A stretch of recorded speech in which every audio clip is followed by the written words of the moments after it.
I hope this finds all of you well, and those that are suffering, hang in there and keep going through this and get on the other side of this, and you will. Sometimes you have to do better, and then sometimes you have to know when to draw back a little bit. So you have to kind of play a little bit here and working with others and working with yourself even.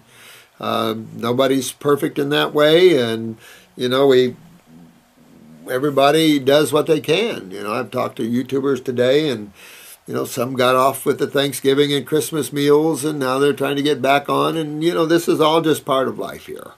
So we don't judge everyone. We just hang on and keep going to get well and get ourselves rebuilt and remembered genetically and start off with some higher level genes. So with that said, let's take a look at this. I've got some questions here that I want to address. This is Carla. Hey, sweetheart, you're a 50-year-old gal. I like that gal. Spunky woman. I'm really not in line with bioidentical steroids. I love that word. You know, we use bioidentical, bioavailable, all this kind of fancy kind of stuff, and it really means nothing. You're on acid, and base. You're on an acid estrogen and acid testosterone with a base in there to neutralize both of them. In reality, those are all three in. I'll say the estrogen and testosterone are probably more brother and sister than progesterone. Progesterone is the base side of those two that keeps those two in check and neutralizes them. And again, by taking them, it's well established. I don't care if they're bioidentical or they're yesterday's soup, you're going to lose your adrenals. And you just don't want to do that. It's just not worth it for a 50-year-old gal to lose her adrenals. It'd be hard to live with a woman like that.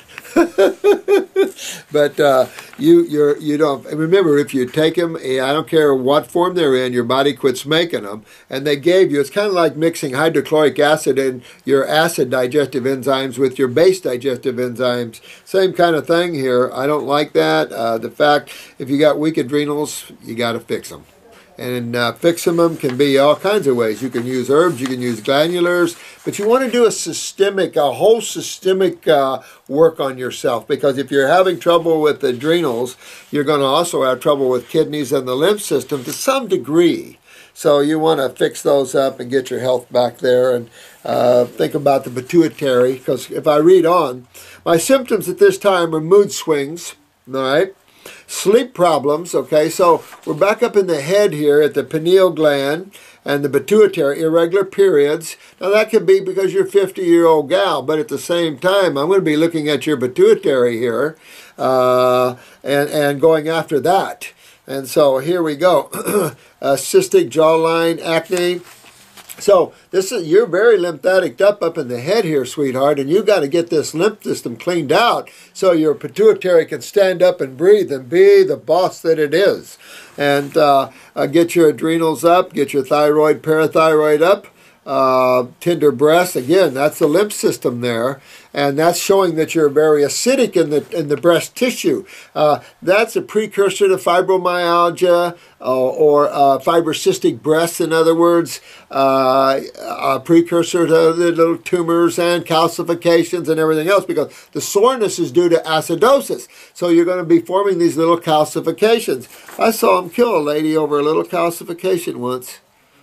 A little calcification, and they killed her. Actually went after her, put her on chemo, radiation, did a lumpectomy on a calcification.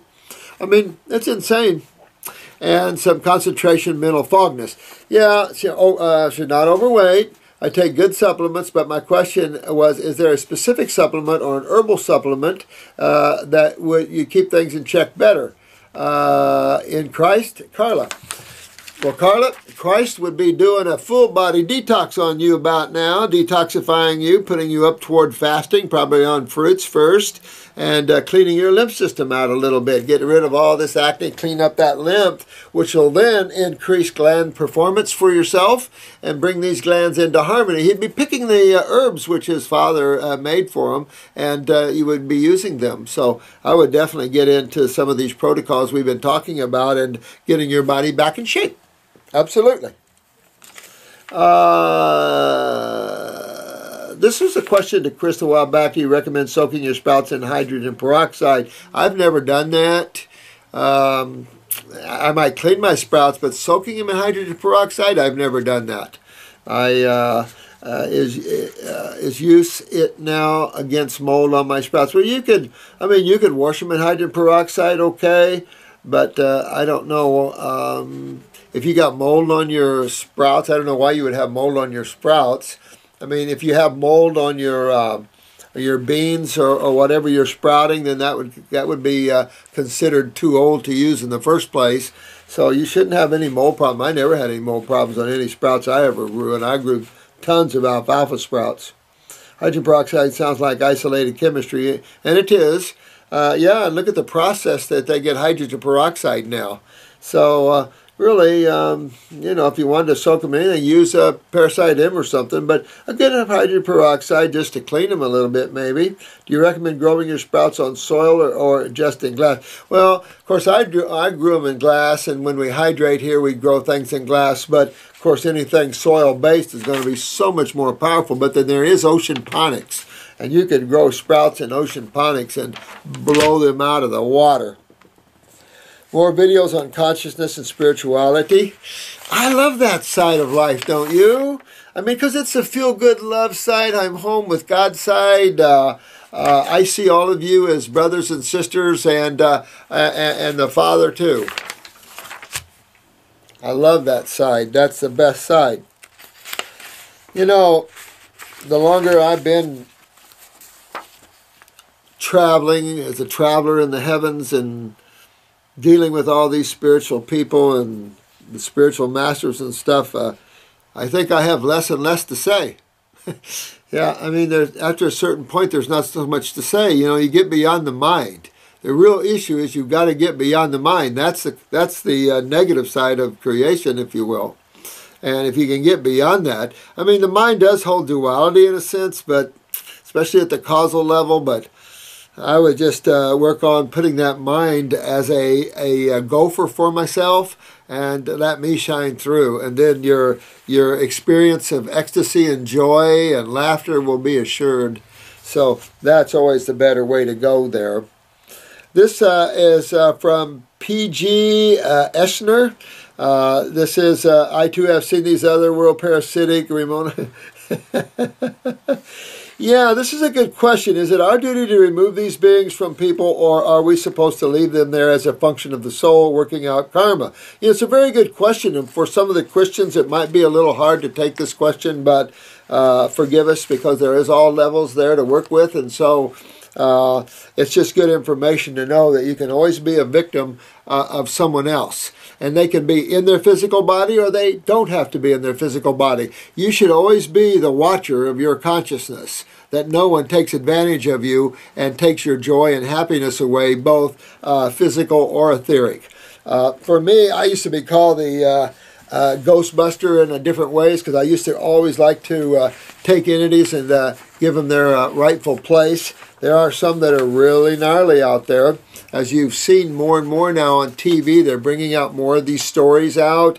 You see that from the movie stars and things, and all these people. You see their stories. All I can say is, don't be too naive about things in life. I think you have to listen to your inner intuition on that question. But a nice tap on someone's shoulder, like, hey, someone's following you. Of course, you'll probably freak them out. That's the other thing you got to worry about. People are not always realistic about things they can't see or touch. And so it becomes a little voodoo if you can't see or touch anything. But we have to go beyond these kind of fears and get strong in who we are as the expression of God in creation, and that we have to respect that and get into our more of a fullness of our beingness. You know, emotionally and mentally, the Homo sapien is a very inferior being here. We all need to get stronger. This is Annie, channel 139. I haven't seen you for a while there, sweetheart. Could be that I missed answering all these questions. But this was interested in the lady with the MS. Well, you guys are about to see a nice video her husband's going to do on her. The thing is, These are incredible. I mean, he's a chiropractor, but he's a fitness freak. I'm telling you, I've never seen anybody work an MS client like him, even if it's his own wife. I think he emailed last week, and she did 85 deep knee bends. That's hard for the average person to do. And she did 150-some female push-ups. You know, I mean, that's pretty incredible. This lady's tearing it up, man. I mean, you're going to see the after video, too. You saw the one in 7 months. Where do you see this one? It's unbelievable. But I've never seen an MS client that couldn't get up and walk again. And if you're an MS, you don't let anything stop you. And you've got to learn the lymph system and the acid cytochemistry and why you get brain lesions and all that, and how you simply get all these acids out of the body and rebuild these lesions and get anything like that, rebuild the myelin sheaths. That's all a given. But you can't do that level of work on vegetables. I just flatly will tell you straight out. I've said this before. You cannot rebuild neurologically in a human with vegetable matter. It requires fruits and berries.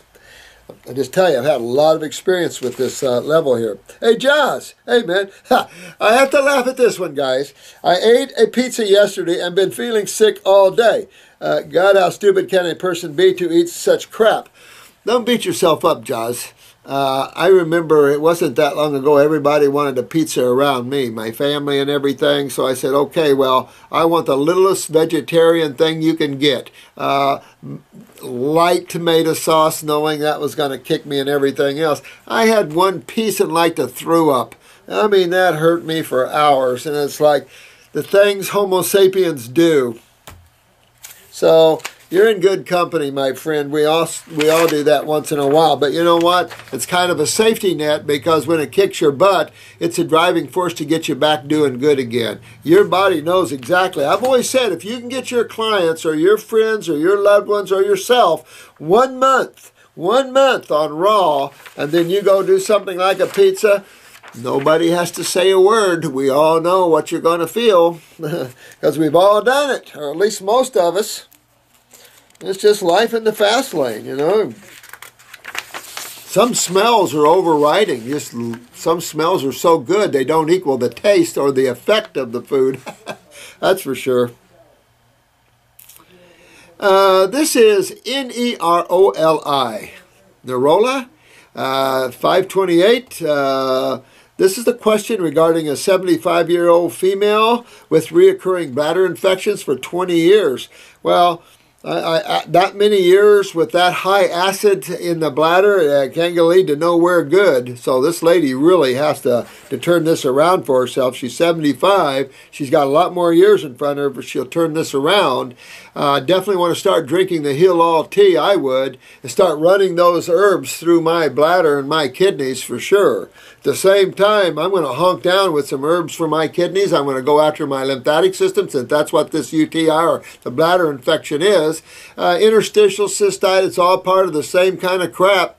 All part of the same stuff, and it's all about the lymph system. She was on antibiotics for 5 times a year. Oh, I mean, you know, her skin is breaking down with rashes, and the docs have used every strain out there. Well,